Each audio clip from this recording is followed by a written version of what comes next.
Today is Saturday the 8th September, and 2 days ago at 1:30 in the afternoon I finished the Ridgeway walk at long last. I managed to do it in 5 days spread across 3 months, much longer than I anticipated. I'm pleased to say I've finally done it. At the same time I'm quite sad because the walk is finished and I now need to move on. What I want to do in this video though is to show you my backpack, my rucksack and everything I had packed for those final 2 days of walking. So the plan was, I started back in June, as you may remember. I did a day's walking, 25 miles from Avebury to Uppington, where I camped for the night. But within the first 2 miles of the walk, I found that my leg was hurting quite badly. And I later put this down to the fact that my rucksack was too heavy. Also the load was unbalanced and it was giving me a lot of pain on the hip, a lot of weight going directly down there when it shouldn't be. And that was leading to pain down the outside of my right leg, my left leg. And I tried stretching it, I tried pausing every so often, but it just kept coming back, this pain. And I came home Saturday on the second day. So another month passed before I could get back on the trail. And it was with thanks to my two friends who were camping and doing the Thames Path quite nearby that I was able to backpack it again, staying at youth hostel overnight in Streatley. So that day I walked from Uppington near Whitehorse Hill to Streatley upon Thames, where I stayed in the hostel, and that was about a 21 mile walk. The following day I did a 15-mile walk to Watlington in Oxfordshire, and both times I had just my backpacking kit with me. So I had the rucksack with some food for both days, a spare change of clothes, and that was it basically. My camping kit of course was not needed, no camping kit, no cooking food equipment. Yeah, it's a very lightweight experience, you could say. And August passed without anything happening because I was quite busy with other things. And then first week of September the walk is done. 2 more days and it's complete. So I left home Wednesday morning. I got to Watlington about 9:30 and left my car. The walk from there to where I was camping was about 19 miles. And I left home with a rucksack that was 16.3 kilograms, which is still much more than I would like it to be, but it was still less than the 18 plus I had back in June. So I camped at a place in King's Ash, which is southeast of Wendover and about a mile off the trail, which wasn't too bad. And on the final day, I walked 12 miles to Ivinghoe Beacon, where I finished the walk. Then I got a bus to Aylesbury, train to Prince's Risborough, and a bus to Chinnor. Then I walked back the final 6 miles in the darkness to get back to my car. So the rucksack is the Osprey Atmos 65 AG.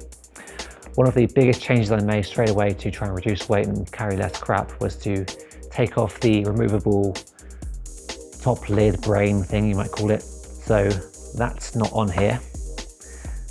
Instead I'm using the flap jacket cover, which you can see here.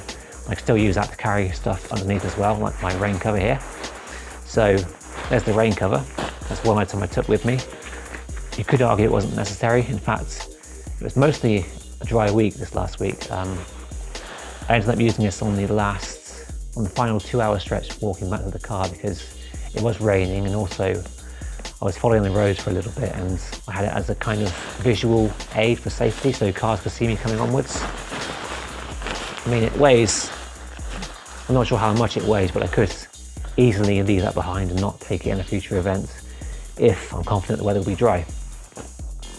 You can also see here in my Hex Peak, the V4A shelter, I keep the outer here on the outside because in the event that it is raining and I'm going to pitch somewhere, I can quite quickly get the outer up, get the pegs in the ground and get underneath it to keep the rest of my kit dry. So my pegs normally live in this big mesh pocket, so it's easy to get to.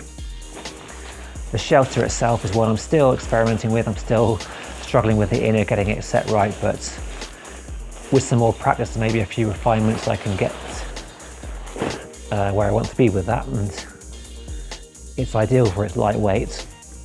In the mesh pocket then, I've got my sit mat. You could argue it's not necessary because it's sit on the rucksack or something, but I'd rather have it than go without.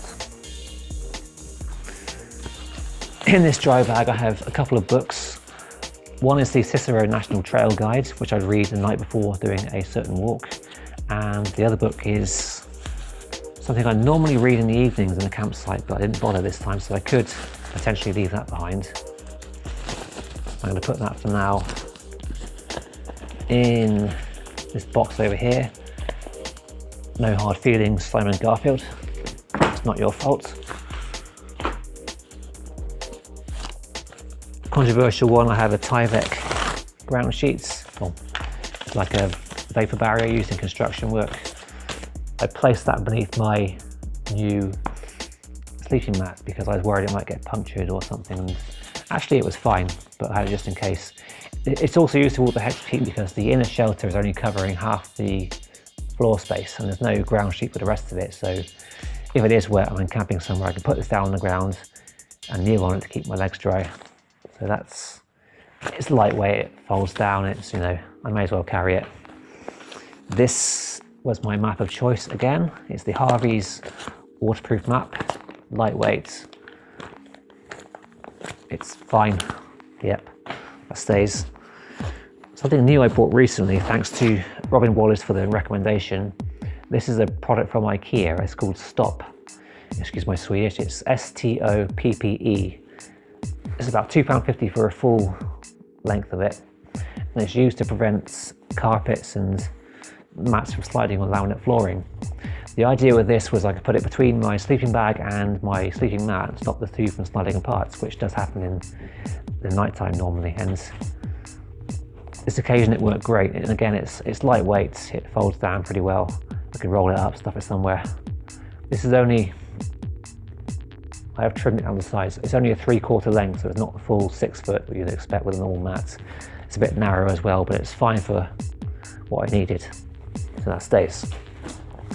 That's my pocket done. This time I've made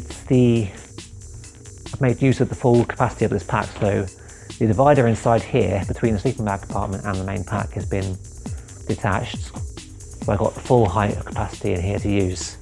Before we go in there though, I'm going to show you in this pocket, this side mesh pocket, I had my mini tripod, which I only used twice on the whole walk. I used once for a shot at the beginning, which you might have seen in day 4, I think it was. I did that one in the woods.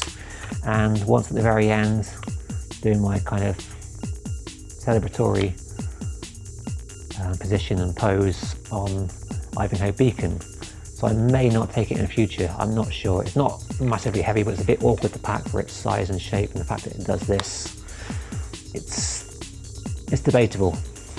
There are so many fence posts and arrows and signs and things you can use to balance the camera on. I'm not sure if it's really necessary these days. So on the opposite side I had a lightweight bottle I've long forgotten about. My mum bought this for me, well not many years ago, maybe 4 years ago maybe. I just forgot I had it. It's a 500ml capacity. It's, as you can see, it's lightweight, it folds up. Still water in there actually. It's much more convenient than the Camelback bottles I had last time that were quite big and strong and hard to pack anywhere else. And it's fine. The main use for this was getting to a water tap. I could just take it out and fill it up quickly and drink from it. Whereas my bladder is inside the pack and it's the pain to get out and put back in again. This is just a quick way of getting refreshment. So that will probably stay in future. Right, there are 2 large side pockets here. We'll try and delve inside these. All right, this one has, there's my buff. I always use that. My first aid kit's in here. That's much lighter than it was previously. That's staying. That's normally inside the main rucksack. I'm not sure why it's there. This bag had my buff, a woolly hat, didn't need that. And I've got a pair of gloves in there just in case it was cold. And some spare socks. Always carry spare socks in case you get wet. A midge net I didn't use, but it's probably worth keeping for a backpacking experience. And these are my waterproof trousers. Again, not used this occasion, but they're small and lightweight enough to pack and just stay with me all the time when I go somewhere. My snack pocket done. Loads of space in here that I haven't used. And on this side, There's my head torch. It actually lives in this bag normally. I was using it on the last night to get home safely. I've got a spare set of batteries in here for this head torch. That's pretty much it. Keeps it all dry and in working order. I've also got spork. Always need a spork when you're camping. Insect repellent, hand sanitizer, a tiny bit of sun cream.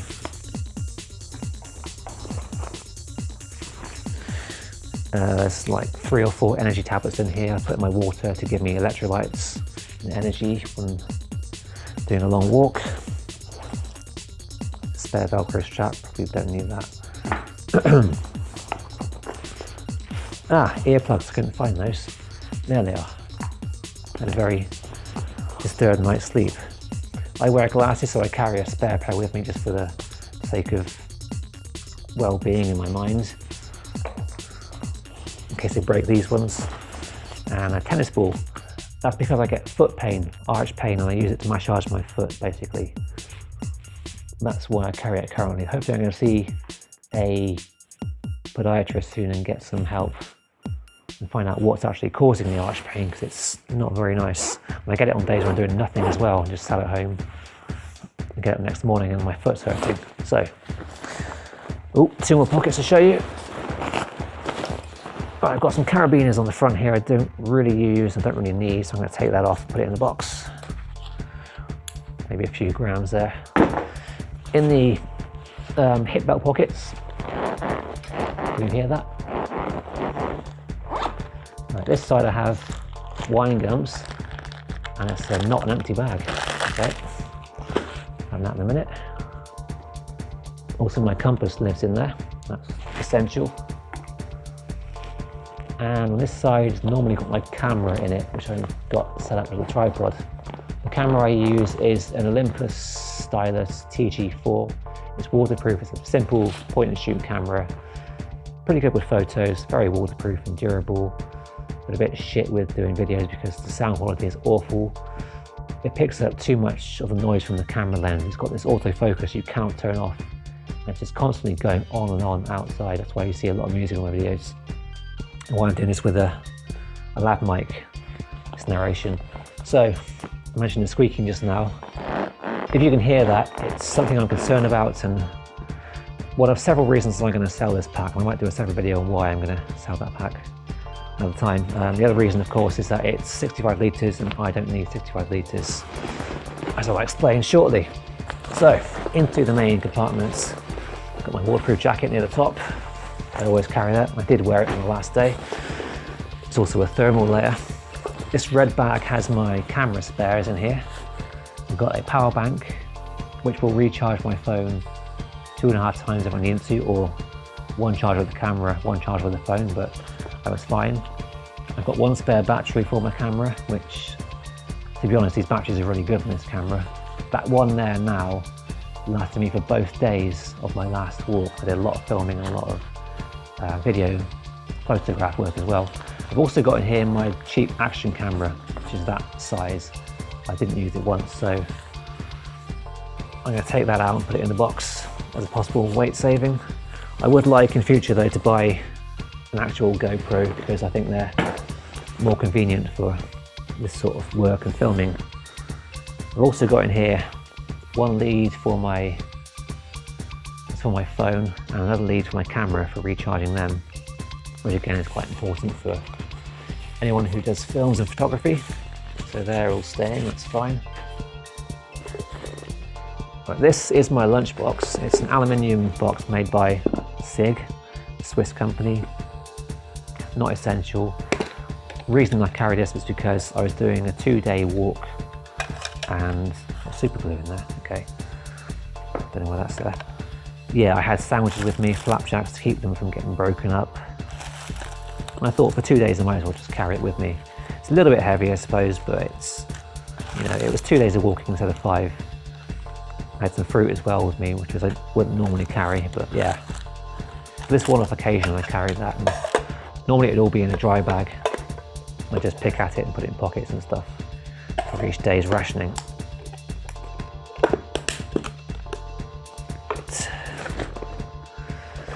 All right, here is the lid from my rucksack. Empty, it weighs 200 grams, I've found out. And I use it here as a kind of safe store for my keys, my wallet and my phone. I've also got, what have I got in here? My iPod and my ICE card in case of emergency, and a notebook and some headache tablets and stuff. What I should do really, I think, is get rid of this bag and instead use a simple dry bag, because most dry bags this size are going to be, what, 30 grams? A fraction of the weight of this. And yeah, I'm going to sell this pack eventually. So I don't need the lid, but I need the contents inside. I'm going to put that there for now. So according to Osprey, I asked them this question. That lid itself is worth about 10 litres in capacity, 9 or 10 litres. So effectively my pack here is 55 litres, which suggests to me that I can get away with 50 litres for future day hikes, backpacking expedition things. I've also got a small torch in here I didn't use once because I had my head torch, so that'll go back in my day pack. My water bladder is a 2 litre Osprey Hydraulics. It's one of the older blue ones, solid as a rock, reliable, everything. I use it now as a water carrier in a campsite, so I fill it with water, and when I'm going to cook something I pour it into a cup or whatever and boil that way. It's much easier than carrying separate bottles like I did on the first outing. And I've also got, speaking of food and stuff, I've got my jet boil. This one's the Mini Mo model. I've got my gas canister inside with the burner, the standard inside the lid. It's fairly compact.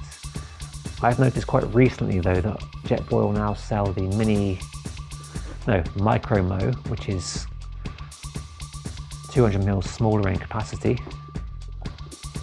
I might consider it one day, but it's not really an essential purchase that I can see. I ended up doing my porridge the next morning in this container on the bottom here, just the right size. I normally have a fire lighter or matches in here, so that's gone AWOL. I've also bought a lighter recently because I found the matches I had last time were just shit. I threw half of them in the bin because they just wouldn't strike a light. Right, this dry bag, 6 litre bag, this has got my food in it, and there's still food in here because I packed too much. I basically packed a spare evening meal and a spare breakfast in case I stayed over an extra day. The evening meals I've been choosing most of the time are by Firepot. The company endorse it. I highly recommend them. Their meals taste really good and they're packed with energy. They're about the same price as the ones you could buy and go outdoors and other places, but you've got to buy them online. That's the main difference. This one here is a rubbish bag. It's full of my litter and stuff from 2 days of walking. Alternatively, I did bring some super noodles, the instant type you buy in the supermarket. This one here, just in case I was extra hungry. I've also got several packs of tea bags here, more than I'm sure I need. Yeah, there's 3 varieties there. And a bit more as well. More rubbish. Breakfast, right. Thanks to a friend of mine, I very recently discovered the brand MoMA, okay? Now there's MoMA, there's also Fuel. You can find both of these in either Sainsbury's or Asda. You may need to shop around as well because I found it in some stores they sell sachets like this, but other ones only sell a large box or small tubs that are no good for backpacking. The main benefit of these 2 brands though is that the ingredients include milk. So all you've got to do is add water, let it stir, and there's your porridge. So it's perfect for backpacking, I think. I'll be using them in the future as well. They have at least 3 flavours available, if you can find them in the store, that is. Right, there's my mug. Nothing special about this. I could use more storage space in there, I guess, or something. Alright, this bag, this is my clothes bag. So basically I had the trousers I'm wearing now. This long sleeve top was in there, so it's a thin t-shirt type thing. What else in there? I had spare underwear, spare socks for day 2, or day 5 I should say. spare t-shirt for that day, a t-shirt to sleep in, and some long thermal trousers, I'm trying to say, thermal leggings, merino wool. I did find though that in September, as it is now, I was quite cold waking up the next morning, so I would rather have had a long sleeve top to go with the leggings and keep myself warm in the tent, because there was quite a breeze that day, that evening, and through the morning as well. But yeah, it's a very simple, fairly minimalist, I think, arrangement of clothes. I might add to that for a 5-day trek. I might add an extra t-shirt, maybe 2 pairs of underwear, maybe 1 more pair of socks, but that's it. These trousers would last me a week if I had to. Fine. And these are zip-off trousers as well. They're made by Craghoppers. I think they might be the Kiwi Pro ones, don't quote me on that. I bought them in a sale a few years ago for 25 quid. And one of the main benefits of these I've found is that when they do get wet and it rains, they dry out fairly quickly, much more so than any previous trousers I've owned. So that for me is a real benefit when backpacking and trying to be minimal with things. Right, my camera just stopped filming for some reason, but I can show you my last 2 items are the Hex Peak Inner. This is the V4A again. One thing I found quite recently, actually last night, is that I don't actually need the walking pole extender because the poles I've got are long enough on their own to do the full height of the tent. So I wasted £15 buying this. If you want to buy it yourself, please let me know in the comment section. I might struggle to sell this, I think. And yeah, just the inner in here now in this bag. I keep it in the rucksack because it keeps it dry, ideally, which is what you want from an inner tent. And my sleeping bag, the Van Gogh Ultralight Pro 100, a 2-season bag, but I found it to be quite cold on Thursday morning. So maybe outside of summertime, I might look at buying a sleeping bag liner to go with this. I'm reluctant to spend money on a proper down bag because they are very expensive. And also, if I'm looking at a 3-season bag, it would be much bigger in, well, not just weight, but also the size of the pack as well. I'd rather stick to this if I can, because I like this bag pretty much. And that's everything from my rucksack, or it should be. One thing I will say about this is that it's a 65 litre, well, let's try again.